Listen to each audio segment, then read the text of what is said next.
Cara, eu acho muito maneiro em tecnologia que tem problemas que ele não tem um jeito certo de resolver. Tem várias soluções possíveis e cada uma delas faz sentido. E aí você vai escolher qual que você prefere baseado, sei lá, no seu cenário real. E é isso que torna o nosso trabalho tão maneiro, porque aí você vai usar sua criatividade, você vai elaborar soluções, usar soluções existentes ou até criar alguma coisa nova, só para resolver aquele problema. Porque é aí que engenharia de software fica divertido, sabe? E o problema que eu trouxe hoje é uma coisa que todo aplicativo moderno tem. Como é que a gente faz para o cliente receber uma informação que o servidor tem sem que o cliente peça? Notificação, chat, dashboard ao vivo, streaming, tudo isso é o mesmo problema, é comunicação em tempo real. Tem pelo menos 3 formas de resolver isso e eu vou te mostrar hoje aqui de uma forma um pouquinho mais visual como funciona todas elas. Então bora que esse vídeo tá muito maneiro. Bora começar pelo problema porque ele é mais interessante do que parece. A internet toda é desenhada em cima de um protocolo chamado HTTP. Se você não sabe, ele é um protocolo de texto que ele manda a mensagem assim. Ele tem o método, o caminho, o protocolo, a versão do protocolo e cabeçalho e conteúdo. Ele é extremamente simples e ele só funciona em request response. Ou seja, o cliente vai lá e manda uma request para o servidor. E aí o servidor recebe essa requisição e retorna um HTTP 200,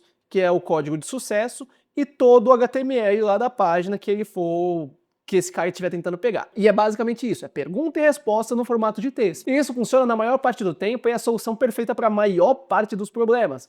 Inclusive, se você quiser saber mais sobre isso, tem uma série de posts aqui no meu blog, eu falo um pouco no meu blog, né? Mas eu tenho um blog aqui falando de tecnologia, e eu tenho essa série de como funciona a internet. E aí tem esse artigo aqui falando sobre o HTTP. É bem útil, eu recomendo muito você dar uma olhada. Mas aqui você percebeu que para ter uma comunicação tem que ter um gatilho que vem do cliente? Então o cliente ele manda informação de formulário, ele pede página, ele pede informação para então o servidor poder responder. Mas e se o servidor quiser se comunicar com o cliente sem precisar de um gatilho de solicitação? E se ele quiser avisar, sei lá, que chegou uma mensagem, que o deploy deu certo, que o Bitcoin caiu, qualquer coisa dessas, como que ele faz?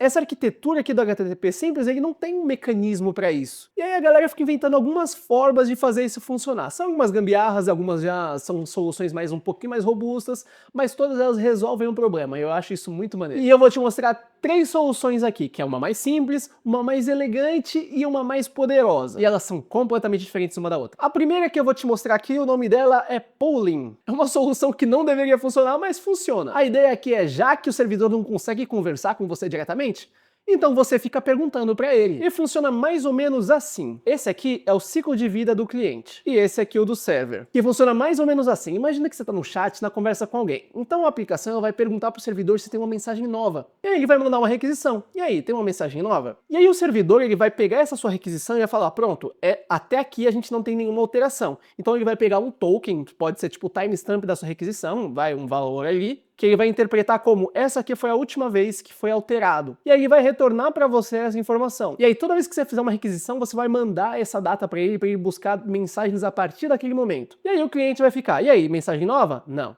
Tem mensagem nova? Não. Tem mensagem nova? Não. Tem mensagem nova? Não. Até que ele tem uma mensagem nova.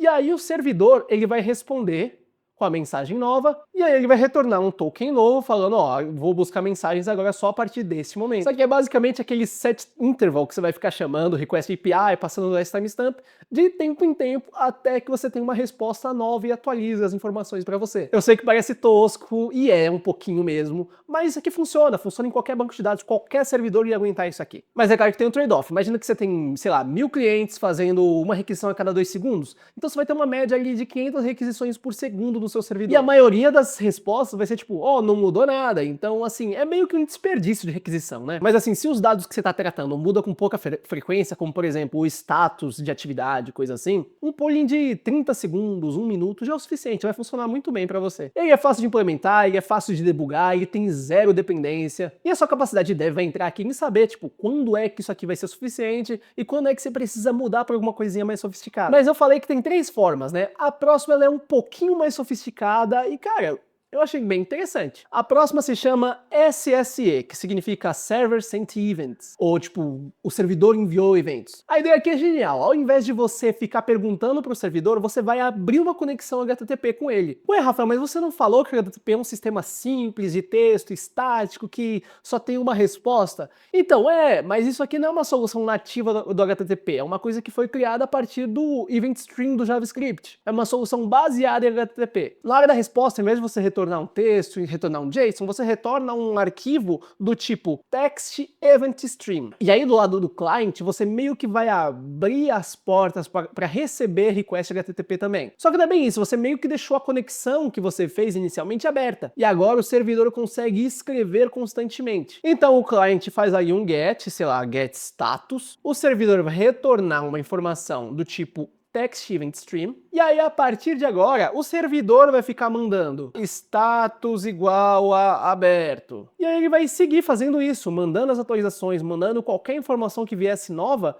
ele vai escrever direto no event stream do JavaScript que vai estar lá no cliente. Só que tem uma coisa, tipo, depois que o cliente fez essa requisição, a parte dele acabou. Isso aqui é um caminho de mão única, somente o servidor pode escrever aqui agora. Isso aqui é muito útil para casos de real time, tipo um dashboard que você tem uma informação em tempo real. Que nem, por exemplo, uma tela que tem um mapa, que você está acompanhando, sei lá, a rota de um caminhão. Você precisa ver constantemente aí as informações do caminhão, né? Por onde ele está passando, qual rua ele está indo. Então você vai receber constantemente a posição dele no GPS, para você então poder atualizar aí na interface onde ele está no mapa. E o mais bonito disso aqui é que ele não é complexo e continua usando a estrutura HTTP de ser texto simples. Não precisa de handshake, não precisa de protocolo, não precisa de coisa nova. Você vai usar o que você já tinha antes, que é uma conexão HTTP entre cliente e servidor. Simples. E é muito legal que isso resolve o problema sozinho, como por exemplo a reconexão automática. Que nem, por exemplo, sei lá, se você perdeu conexão com a internet, quando você reconectar, vai voltar a conexão HTTP. E funciona através de CDN, load balancer, proxy reverso, porque é request HTTP. Sabe quando você usa o ChatGPT e aí você dá enter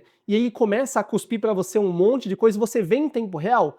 Então, isso aqui é um event stream. Isso aqui é SSE puro, o servidor está processando isso e está te retornando palavra por palavra. E até aqui o YouTube, quando você se inscreve aqui no meu canal, a gente vai criar uma conexão aqui, cara. E aí eu vou ficar te mandando vídeo toda semana. Tô tentando fazer diário agora, hein? Vamos ver se vai dar certo. Mas eu vou ficar te mandando aqui, cara, e você vai lá e me responde com like. Aí eu te mando outro vídeo, você vai lá e comenta. Aí eu te mando outro vídeo, você vai lá e compartilha pra alguém. Aí a gente vai manter essa conexão aqui que vai durar bastante tempo. Mas voltando aqui. Aí a dúvida básica é, o SSE é suficiente para tudo? Não. Quando você quer conversar o tempo todo, cliente-servidor, servidor-cliente, não só um falando e o outro respondendo. Nesse caso, o SSE não vai servir porque, como o nome já diz, é eventos mandados do servidor, só o servidor fala aqui. Mas existe outro jeito de comunicação, que inclusive é muito famoso, que é o de WebSockets. Aqui o protocolo de comunicação mudou, é outra coisa. Nesse caso aqui até tem uma requisição HTTP, né? O cliente ele manda uma requisição para o servidor HTTP, mas só como handshake, né? Só como um aperto de mão. E aqui a gente vai iniciar uma conexão duplex. E o que de haja uma conexão duplex, Rafael? É uma conexão onde a qualquer momento o servidor e o cliente podem se comunicar em qualquer direção. E para aquele exemplo que a gente deu lá do chat, o WebSocket seria perfeito. Principalmente em casos que você mostra ali um indicador de que a pessoa está digitando. Porque eu posso estar digitando e a outra pessoa também. Então eu estou mandando a informação que eu estou digitando e recebendo que a outra pessoa está digitando também ao mesmo tempo. E o WebSocket é muito legal porque ele tem uma dinâmica de eventos. Que nem, por exemplo, o cliente ele pode ter eventos tipo quando a mensagem for recebida, quando a notificação for recebida, quando reação for recebida. E o servidor, por sua vez, vai ter quando a mensagem for enviada, quando a notificação ou a reação foi enviada. Então você vai configurar os eventos como se fossem gatilhos para coisas que vão atualizar na tela ou no servidor. Isso funciona dos dois lados, é bidirecional. Só que o WebSocket não é bala de prata, né? Tem bastante problema, como por exemplo gerenciar a desconexão. E acabar aí com alguma conexão perdida, uma informação perdida, pode acontecer. E não é toda aplicação que você pode colocar um WebSocket, como por exemplo um serverless, né? Mas não tenha dúvida que ele é bem poderoso. Inclusive, se você quiser ver, eu fiz um outro post no meu blog, um tempão atrás, usando o WebSocket para criar um jogo de Jokenpo. O artigo não é muito completinho não, ele só mostra aqui o projeto. Dá pra ver as telas que tem, né? Como por exemplo aqui de procurando match, né? Procurando partida. Como se fosse sistema de fila, de jogo competitivo mesmo. E aí mostra aqui as telas, né? Da partida, você consegue ver bonitinho, se você é o player 1 ou 2. E ver ali os resultados. É bem interessante, vai lá dar uma olhada que o repositório tá aberto. Então se você for analisar esses três caras aqui de uma vez só, olhando lado a lado aqui, você vê. O pooling ele é bem mais simples, né? Para coisas mais leves, mais tranquilas, ele vai resolver. O problema dele é o desperdício, né? A quantidade de requisições que você faz sem alterar nada. Isso aí você tem que tomar cuidado. Mas se não for um problema para você, ou então se o sistema, aliás, o dado que ele está indo atrás não muda tanto assim, não vai ser um problema para você. Já o SSE, ele não tem todo esse desperdício, porque a comunicação só existe quando tem alteração. Ele é HTTP puro, né, texto puro, bem mais leve e tem reconexão automática. O negócio dele é que ele é unidirecional, né, só o servidor tá falando aqui. Você pode, né, configurar vários tipos desse aí para ter uma comunicação direta, mas eu não vejo muito o porquê. Mas assim, ele para notificação, para feed de rede social, coisinhas assim, ele funciona muito bem. E o WebSocket é completamente diferente. Ele já tem uma conexão full duplex, ele tem um protocolo dedicado, tem baixa latência. O negócio dele é que é um pouquinho mais complexo e depende de uma infra um pouquinho mais resiliente. Sem contar que você tem que ficar lidando, né, com perda de conexão, essas coisas. Mas para conexão multiplayer, para chat, para coisas em tempo real de interação que precisa ser feito dos dois lados ao mesmo tempo, cara, perfeito. O WebSocket resolve o problema sozinho. E a dica que eu dou aqui no final, cara, é só vai pro WebSocket se os outros dois não funcionarem. Porque, assim, como ele é um pouquinho mais difícil de gerenciar conexões, as coisas, podem acontecer alguns bugs que talvez você não precise lidar. Porque se a solução que você precisa for simples, talvez um SSE e um pooling resolva. Mas aqui você tem 3 formas de resolver um problema muito simples e que você vai ficar analisando baseado nos trade-offs, nas coisas que você acha que vale a pena abrir mão ou não. Então a resposta certa para o seu problema vai depender do seu problema, né? Vai depender da sua análise, dos problemas que você quer abraçar e os que você não quer. E essa é uma coisa que eu acho maravilhosa na programação e é por isso que eu amo tanto essa área. E eu acho que você é que nem eu, porque senão você não estava no vídeo ainda. Então já deixa o like, já comenta aí, já se inscreve no canal se você não tivesse inscrito e eu te vejo no próximo vídeo.